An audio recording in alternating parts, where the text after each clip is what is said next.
Hola, buenas tardes. Seguimos con nuestros estudios de soteriología, estudio de la salvación. Vimos la semana pasada que no solo fue la separación física de Dios por el pecado, pero una vez que el pecado entró en este mundo a través de Adán, el proceso de muerte empezó también. El Señor le dijo a Adán en Génesis capítulo 2, verso 17, más del árbol de la ciencia del bien y del mal no comerás, porque el día que de él comieres, ciertamente morirás. Y literalmente esto significa que en el día que comiera de eso, seguramente iba a morir. En otras palabras, la muerte espiritual fue inmediata, mientras la muerte física fue un proceso. Y allí, como dijimos la semana pasada, la segunda ley de la termodinámica entró en vigor, donde las cosas comienzan a desgastarse, donde se deteriora todo y se mueve del orden al desorden. Así vamos a seguir esta tarde con este estudio de la salvación. Vamos a orar. Señor, te damos gracias en esta tarde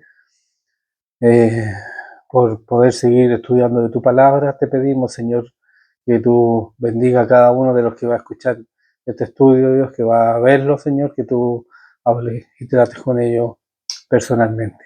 Te damos gracias por esta oportunidad, en el nombre de Jesús. Amén. Entonces, nosotros como descendientes de Adán, todos hemos heredado una naturaleza pecaminosa y nuestras vidas reflejan, obviamente, eso cuando pecamos. Eso quiere decir que la humanidad está en ruina, el pecado nos ha separado de Dios y la paga por el pecado es muerte. La ira de Dios va a venir sobre nosotros y estaremos eternamente separados de Dios. Y obviamente esto no es bueno, pero Dios no va a dejar al ser humano, al hombre, en esa condición. Él va a intervenir y va a hacer algo al respecto. Dios no quiere que vivamos eternamente en estos cuerpos de pecado, porque ese no era su plan. Ahora, poniendo esto en perspectiva, por un momento, el pecado es la condición previa para la salvación. Y esto tiene sentido, porque ¿necesita alguien en realidad salvación si no hay pecadores en necesidad de salvarse? Obviamente que no, porque imaginen nadar en una piscina, divertirse de lo lindo y de repente aquí es este dispositivo personal de flote que uno tiene, ¿cierto? O te lanzan un salvavidas y antes de darte cuenta, el salvavidas está sacándote en el fondo del agua. Y el único problema es que tú no necesitas ser salvado. O sea, el problema es que no necesitaras eso. Tú estarías bien. Así que no es necesario en absoluto la salvación. Ahora, si fuera por esa razón, cuando se trata de salvación, no es que algunos no la necesiten, como hemos visto a través del tiempo, porque todos han pecado, todos están destituidos de la gloria de Dios. No hay ninguno que sea bueno, no hay ninguno que sea justo. Por lo tanto, el hombre, en cierto sentido, se está ahogando, usando esta analogía de que se estaba ahogando, se está ahogando en el pecado el hombre y se está hundiendo. Y él no puede salvarse a sí mismo. Y ahí es donde Dios entra y nos rescata, nos salva de nuestros pecados. Dios es el autor de nuestra salvación. Ahora, ¿qué papel desempeñamos nosotros en este plan? Somos los únicos donde el pecado se originó, en nosotros. La salvación se origina en el cielo, mientras que el pecado se origina por los seres humanos en esta tierra. Y ese es el problema, y la única solución es Dios. Ahora,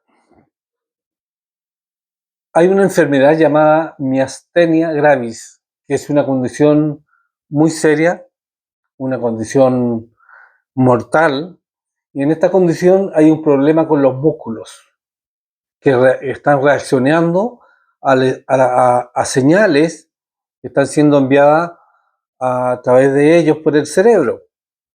En una persona normal, el cerebro le manda señales a los músculos para contraer, enviando impulsos eléctricos a lo largo de los nervios, a través de los músculos, donde son recibidos por un aparato especial conocido como el motor de la placa terminal. Ahora, esto es lo que ocurre a nuestros músculos para que se muevan.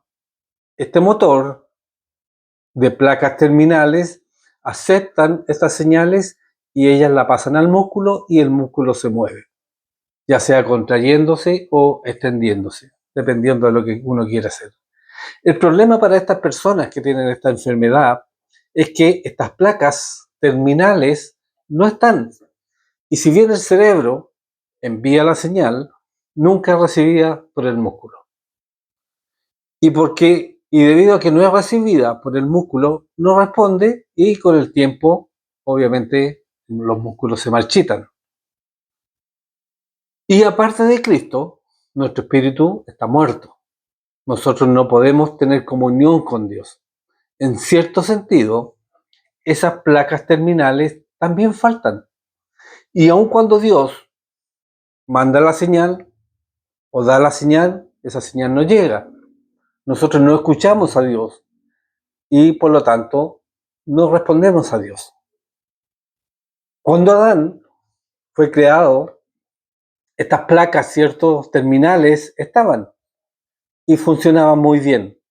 Pero una vez que Adán pecó, esas placas terminales se destruyeron y ese compañerismo con Dios fue arruinado.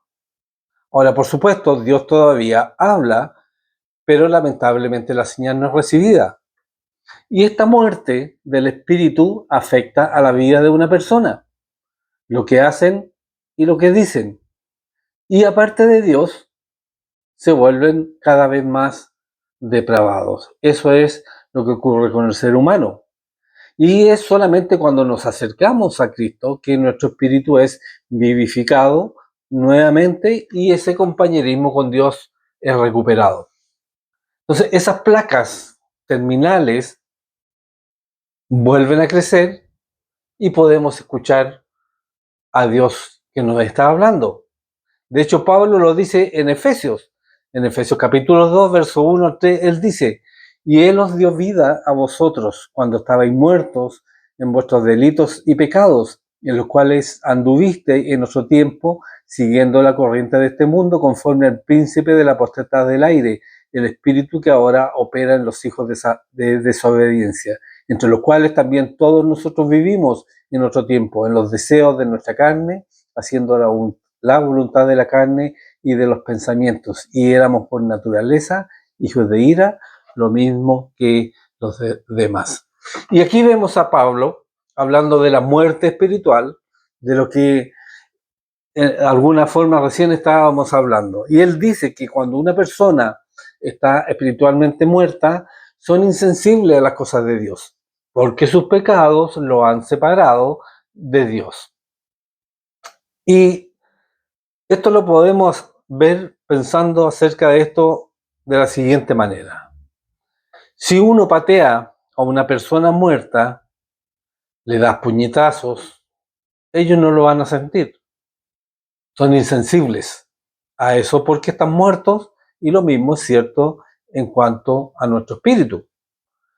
De hecho, la palabra delitos o paraptoma en los originales habla de ir a la dirección equivocada, mientras que pecados o hamartia, también en los originales, habla de errar el blanco y la marca de la perfección, errar el centro, que es en la arquería, en las dianas, el centro es el blanco. Por lo tanto, todos van en la dirección equivocada, todos han errado la marca, lo que significa que todos están espiritualmente muertos a las cosas de Dios, lejos de Cristo. En el fondo, los seres humanos son como zombies espirituales caminando. Y sí, uno se puede vestir, uno puede ponerse un gorro en la cabeza, puede hacer cualquier cosa, pero el kit del asunto es que una persona muerta está muerta. Y muchos, incluso en la iglesia, pueden verse bien por fuera, muy adornados, pero están espiritualmente muertos y son incapaces de sentir o ser sensibles a las cosas de Dios. En Isaías se nos dice y se nos habla de esta condición que tiene el ser humano. En Isaías capítulo 59, versículo 1 y 2, dice: He aquí que no se ha acortado la mano de Jehová para salvar, ni se ha agravado su oído para oír, pero vuestras iniquidades han hecho división entre vosotros y vuestro Dios, y vuestros pecados han hecho ocultar de vosotros su rostro para no oír. Y también Pablo nos dice que qué tipo de vida estas personas que están espiritualmente muertas viven, y nos recuerda que todos nosotros estuvimos en un momento allí antes. Antes de que llegásemos a Cristo, estábamos viviendo de esa manera. Por lo tanto, Pablo nos dice que fuera o lejos de Cristo, las personas caminan sin rumbo a través de la vida según el curso de este mundo o del sistema de valores del mundo, lejos de Dios. Y de alguna manera es eso, exactamente lo que vemos en el mundo hoy, cómo la gente trata de alguna manera de satisfacer sus deseos carnales. De hecho, la palabra deseos que aparece en Efesios capítulo 2, verso 3, significa que están en busca de cosas con gran diligencia. O sea, es un acto deliberado de su parte, y por su pecado, la ira de Dios va a venir sobre sus vidas. Ahora, muchos hoy no quieren escuchar que son pecadores. Hay mucha gente que se cree buena y posiblemente son buenas a los ojos del mundo. Y de alguna manera como que tuvieran temor que pueda dañar su frágil autoestima decirle que son pecadores. De hecho, en alguna iglesia la palabra pecado ya no se puede ni siquiera usar porque es demasiado negativa, porque podría ofender a alguien. Y de esta manera lo que hacen es que alivianan las escrituras, aguan el pecado para hacerlo más de buen gusto para las personas. O sea, no tan ofensivo para ellos. Y esto lamentablemente es trágico y obviamente está mal. Se cuenta la historia de un predicador que a menudo hablaba sobre el asunto del pecado. Y él no escatimaba palabras, pero definió el pecado como esa cosa abominable que Dios odia. Un líder de su congregación vino a él, se acercó a él en una ocasión y le instó a dejar de usar la palabra esta. Y le dijo: nosotros deseamos que no hable tan claramente del pecado. Nuestros jóvenes, oyendo, serán propensos a caer en el pecado. Llámenle de alguna otra forma, como inhibición, error o una falta, incluso un giro de la naturaleza. Y el predicador les dijo: entiendo lo que quieres decir. Fue a su escritorio, sacó una botella pequeña Esta botella, él dijo, tiene estrictinina, y tú puedes ver que la etiqueta roja aquí dice veneno. Y le pregunta, ¿sugerirías tú que cambie la etiqueta y pegue una que diga menta fresca? Imagínense cuánto más inofensivo, el nombre más peligroso que puede ser esto. Imagínense lo peligroso que puede ser esta dosis pensando que una persona lo puede tomar como menta. Entonces, es tiempo de mantenernos firmes, es tiempo de llamar el pecado lo que es, el pecado es pecado, y como ya hemos dicho en muchas oportunidades, si no hubiera pecadores, si no hubieran personas que pecan o que han pecado, ¿por qué necesitaríamos un Salvador? ¿Por qué necesitaríamos salvarnos? No sería necesario. Y Jesús hizo este mismo punto. En Mateo capítulo 9, versos 10 al 13, él dice, y aconteció que estando él sentado a la mesa en la casa, he aquí que muchos publicanos y pecadores que habían venido se sentaron juntamente a la mesa con Jesús y sus discípulos. Cuando vieron esto los fariseos, dijeron a los discípulos, ¿por qué come vuestro maestro con los publicanos y pecadores? Al oír esto Jesús les dijo, los sanos no tienen necesidad de médico, sino los enfermos. Y pues y aprender lo que significa misericordia quiero y no sacrificio, porque no he venido a llamar justos, sino a pecadores al arrepentimiento. El punto que Jesucristo hace aquí es muy simple. ¿Cuántos piensen? ¿Cuántos están 100% sanos? Todos. Y es difícil de obligar a las personas muchas veces a ir al doctor cuando están enfermas. Y mucho menos cuando están sanos. Eso es casi imposible que alguien fuera al médico si estuviera sano. El punto es que estas personas religiosas se consideraban sanas, sin necesidad de nada. Por lo tanto, Jesús va precisamente a aquellos que están en necesidad, los que se ven enfermos en el pecado. Ahora, estos líderes religiosos no se veían a sí mismos tan enfermos, pero se estaban muriendo en el pecado y sin embargo se negaban a ser sanados por Jesús.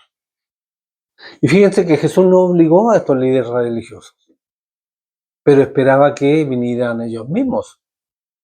Cuando se percataran que estaban enfermos, producto del pecado, y en necesidad de un Salvador, y así Él los pudiera salvar.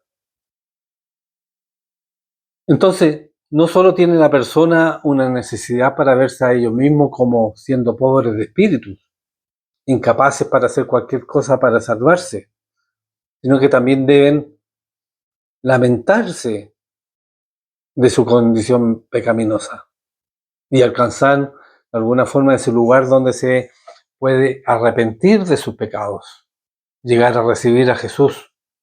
Pablo dice en 2 Corintios capítulo 7, verso 10, dice, porque la tristeza que es según Dios produce arrepentimiento para salvación, de que no hay que arrepentirse, pero la tristeza del mundo produce muerte. Esto en la versión de la Biblia de las Américas. Lo dice de la siguiente manera, porque la tristeza que conforme a la voluntad de Dios produce un arrepentimiento que conduce a la salvación, sin dejar pesar, pero la tristeza del mundo produce muerte. No se trata de pesar vacío que no hace nada en tu vida, o sea, es de alguna manera sentirse culpable de algo, sino un pesar verdadero que lo que hace es que te lleva a arrepentirte y que te lleva a un cambio en tu vida. No es simplemente sentir que hiciste algo incorrecto, que muchas veces es solo sentirse así porque te pillaron en el fondo. Pero se trata de cambiar de dirección, eso es arrepentirse. cambiar de dirección hacia Dios, y eso conduce a la salvación.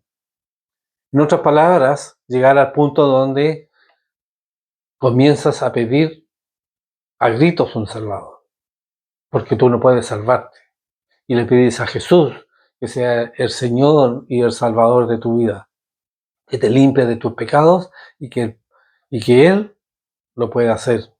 Y de hecho Él lo puede y lo va a hacer si tú se lo pides. El meollo del asunto es este: porque nacemos en pecado, nuestro espíritu está muerto para las cosas de Dios.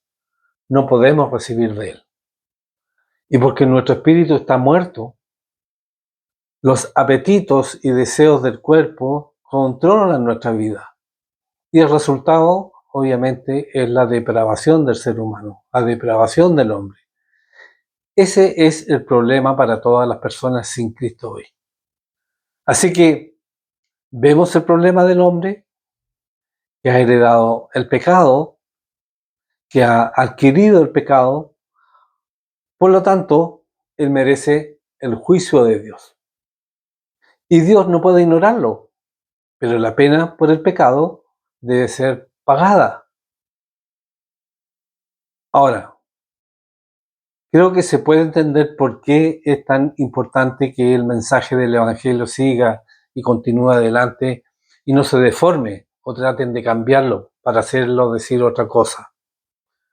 De hecho, no debemos avergonzarnos de eso, pues es poder de Dios para salvación, dice Pablo, para todo aquel que cree. Y esto no lo debemos olvidar. Ahora quiero compartir dos versículos importantes en relación a esto. En 2 de Timoteo, capítulo 1, verso 8 al 12, dice: por tanto, no te avergüences de dar testimonio de nuestro Señor, ni de mí preso suyo, sino participa de las aflicciones por el Evangelio según el poder de Dios, quien nos salvó y llamó con llamamiento santo, no conforme a nuestras obras, sino según el propósito suyo y la gracia que nos fue dada en Cristo Jesús antes de los tiempos de los siglos, pero que ahora ha sido manifestada por la aparición de nuestro Salvador Jesucristo, el cual quitó la muerte y sacó a la luz la vida y la inmortalidad por el Evangelio, del cual yo fui constituido predicador, apóstol y maestro de los gentiles, por lo cual asimismo padezco esto, pero no me avergüenzo, porque yo sé a quien he creído, y esto seguro que es poderoso para guardar mi depósito aquel día. Y aquí tenemos las buenas noticias. Y son realmente buenas noticias. El Evangelio de Jesucristo, nuestra salvación, se basa en su obra terminada en la cruz del Calvario, y Pablo fue comisionado por Dios para predicar esta buena noticia, ser un apóstol y ser un maestro a los gentiles. Predicar habla de ministrar al perdido, al no salvo, y una vez que se salvan, deben entonces ser enseñados en las cosas de Dios, crecer en la fe. Y de verdad que necesitamos más enseñanza en la iglesia hoy en día, menos predicación, porque las ovejas necesitan ser edificadas en la fe. Y Pablo fue un apóstol a los gentiles. Él tuvo la autoridad de Dios en lo que él enseñó, en lo que él dijo. Y él mantuvo en mente, o debemos mantener en mente, que Pablo sufrió tremendamente como apóstol cuando él trajo las buenas nuevas, cuando llevó el evangelio al perdido. De hecho, el Señor le advirtió a Ananías de lo que estaba delante para Pablo en la obra de Dios, en lo que lo llamó a hacer. En Hechos capítulo 9, verso 15 al 16, el Señor le dijo: ve, porque instrumento cogido me es este, para que lleve mi nombre en presencia de los gentiles y de reyes y de los hijos de Israel, porque yo le mostraré cuánto le es necesario padecer por mi nombre. Ahora, hoy si alguien nos mira de una manera equivocada, muchas veces sentimos que estamos siendo perseguidos, pero realmente Pablo sufrió persecución por su fe.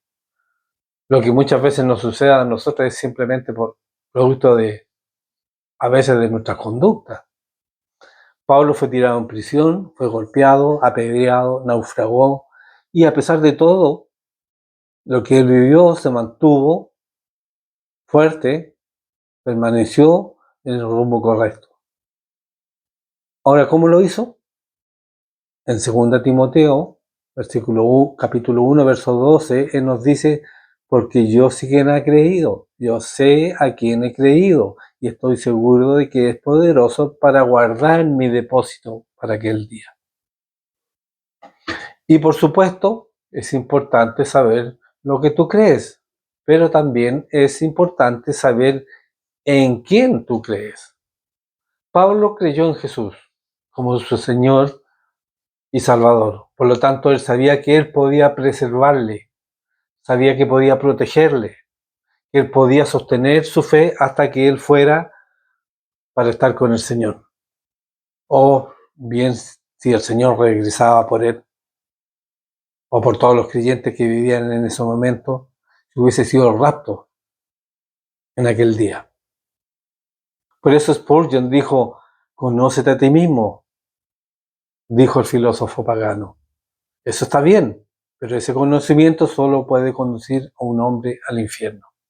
Conoce a Cristo, dice el filósofo cristiano, conócele, y luego tú te conocerás, y así ciertamente te conducirás al cielo, pues el conocimiento de Cristo Jesús es el conocimiento salvador. Y un verso muy aleccionador lo encontramos en Marcos capítulo 8, verso 38. Dice, porque el que se avergonzare de mí y de mis palabras en esta generación adúltera y pecadora, el Hijo del Hombre se avergonzará también de él, cuando venga la gloria de su Padre con los santos ángeles.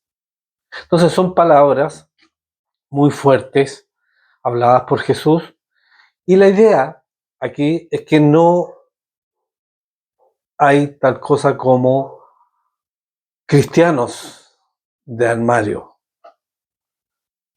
santos secretos o discípulos disfrazados. Siempre ha sido así y siempre va a ser así. Tenemos que ser testigos de Cristo. Por eso Pablo habló y dijo lo que tenía que decir conforme a lo que el Señor le enseñó. Entonces, nuevamente,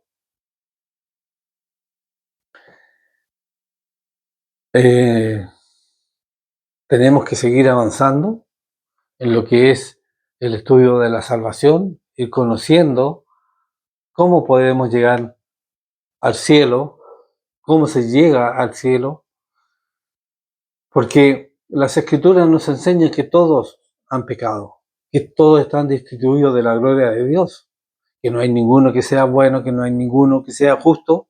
Entonces, ¿cómo podemos llegar al cielo? ¿Cómo podemos llegar a la salvación?